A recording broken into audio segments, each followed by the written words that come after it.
Hey everybody, welcome to T-Roy Cooks. I appreciate you joining. Folks, today I thought I'd fire up my Weber Smoky Mountain, my little baby one, my 14-inch. It'll be the second cook on it, y'all. I'll show you firing that up here shortly. But also, I was cruising through my HEB, my local grocery store, through the meat market, you know, and man, I found these really nice looking beef ribs, y'all. And it's even marked on here, dino ribs. Check that out. These are a little pricey. These are about 52 bucks. But man, what turned me onto these are really marbled. And I flipped the package over and it says USDA Prime, so there you go. All right, don't find these every day in my local grocery store. Usually they don't have much meat on them. So we're gonna check these out. And also got a new rub. My buddy Joe over at Saucy Bottom Barbecue on YouTube, I believe. Saucy Bottom Barbecue. Y'all go check him out. He sent me some of his rubs and we're gonna check this one out. This is just an all-purpose rub. It's called Barnyard Magic. Yeah, Barnyard Magic all-purpose rub. Got salt, pepper, of course, which is great on beef, but also got garlic, got onion, got a few other little surprises, a little celery, I think, in there, a little celery seed. So we're gonna check this out on them ribs, and we're gonna see if it can do some really magic on these beef ribs, y'all. We'll be right back, and I'll show you firing up that Weber Smoky Mountain. T-Roy's chilling in the backyard grilling, cooking up some barbecue for you. T-Roy's chilling in the backyard grilling, showing you that you can cook it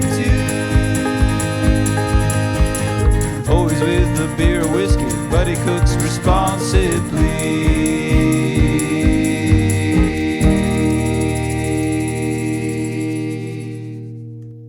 There's my little baby Weber Smoky Mountain 14-inch.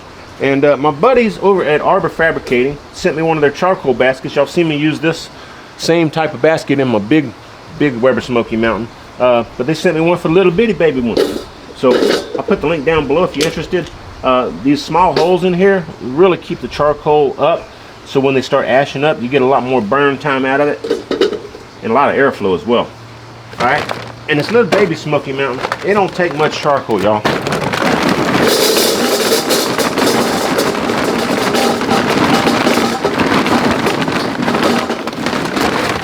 Really don't take much at all.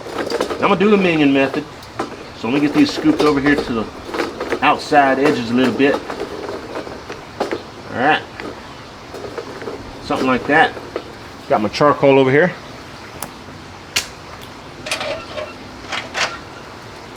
I just lit a half a chimney. See, it ain't much in there.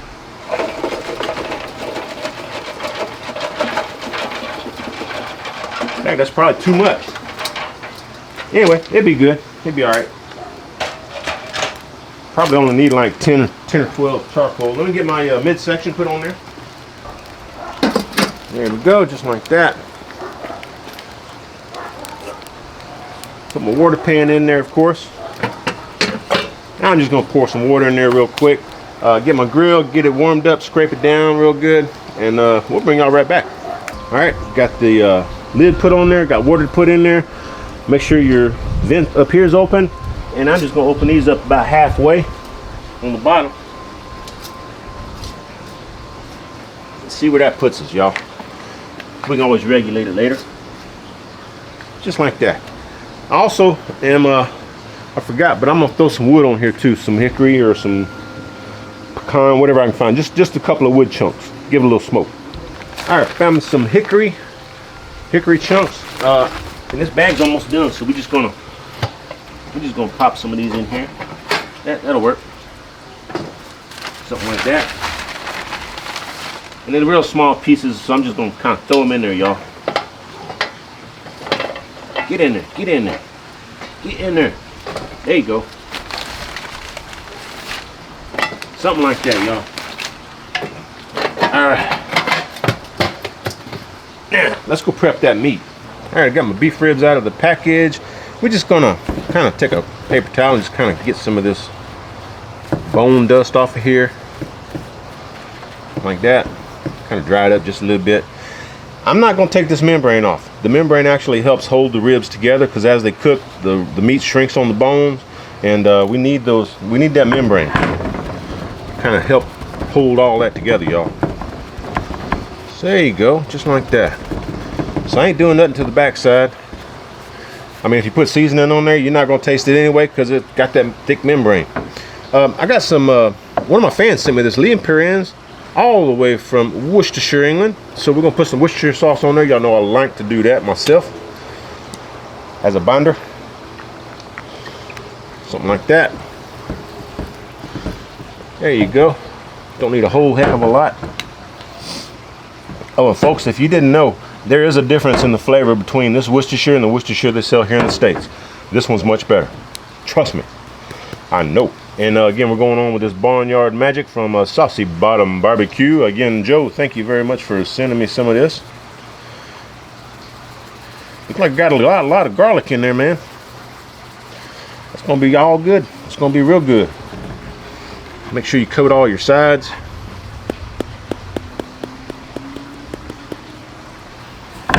Like that. Like that.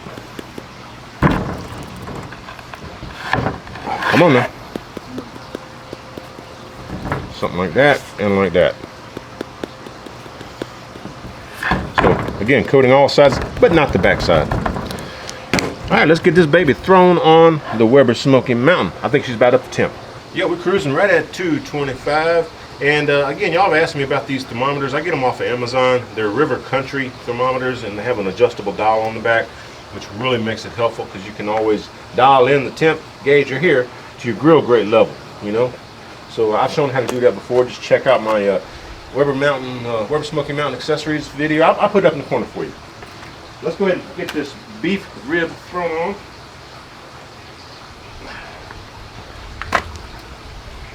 Just gonna do it like that right there. How about that, y'all? And again, top vent wide open, bottom vents are about a third of the way open, I'd say. Third to halfway. So we're gonna let that baby cruise for a little bit, and we'll check on it here in probably 2 or 3 hours to see where we're at. All right, guys, we're 4 hours in. This thing's been holding right about 250, which is excellent. I'm loving the way this thing is. It's a set it and forget it, man. It truly is. And I noticed that we're 4 hours in, and I haven't had to add any charcoal. On the first cook, if y'all remember, I had to add charcoal like every 3 hours or so, using the one that came with this. But on the Arbor Fabricating, again, I told you, got them little bitty small holes down there in that charcoal basket. This thing's holding really, really good, and I know y'all want to see what the ribs looking like, and I want to see what they're looking like too. I'll tell you what, they sure do smell good. They looking good. Woo, doggy. It's starting to kind of crunch up a little bit. I don't know if y'all can see that. Let me put it in over here. Let's try to get in the middle here. If y'all can see that. 179. I think I'm gonna wrap these things up, man. It's 180. Yeah, I think I'm gonna wrap these babies up. They looking really, really nice. And let me go melt some of that Wagyu beef tallow, and we're gonna wrap these up in some butcher paper. All right, I got my butcher paper. I'm just gonna put some of this oil on here. This is Wagyu beef tallow. Try to keep it from going off the edge there, T-Roy. Come on. There we go. All right. There you go. Ain't got to be perfect. All right, let's get them ribs. Woo. Doggy, don't them ribs look gorgeous, y'all? Got some nice pullback happening on them ribs. Oh yeah, baby. That's gonna be nice. Let's get that set off to the side over here.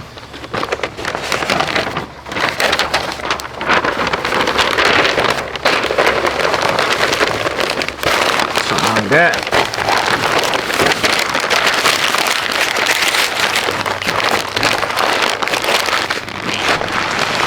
Soak up some of that beef tallow that's on my table here.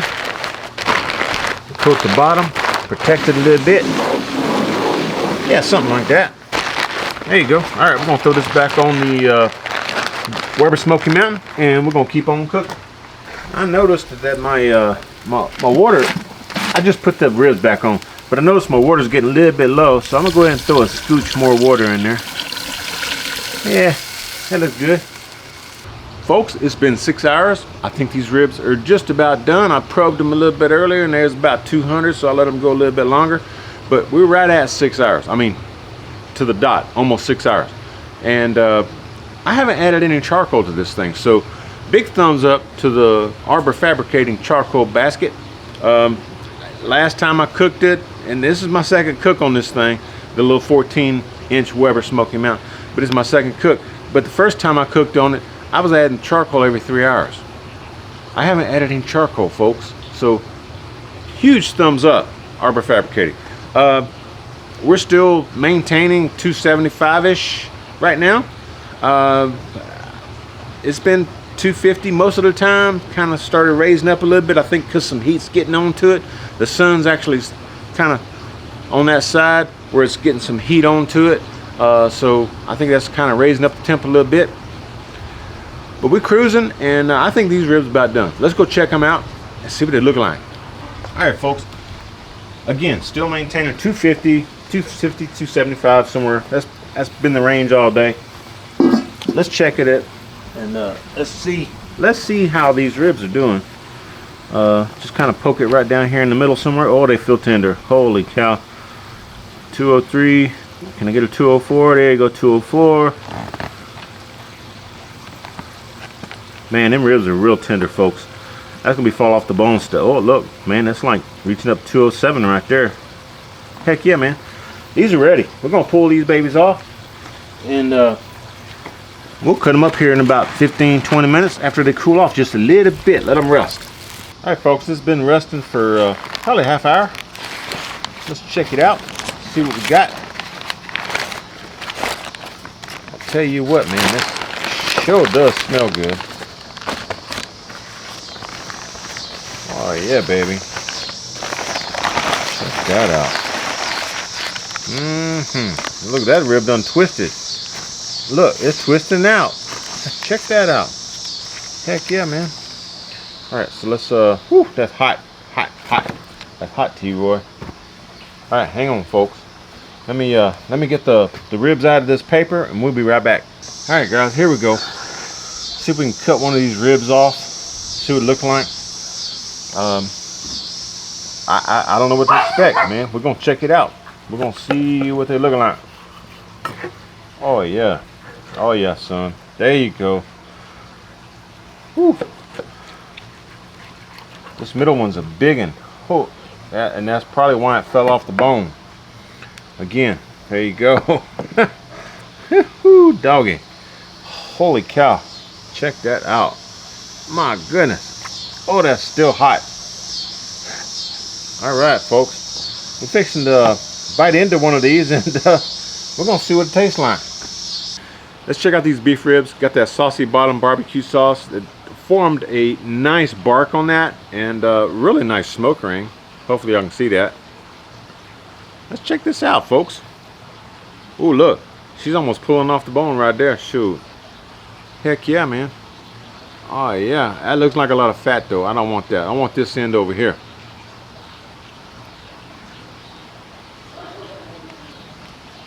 Oh yeah. That's what I'm talking about. Folks, beef ribs, in my opinion, that's better than brisket right there. Man, that's good. Daggum.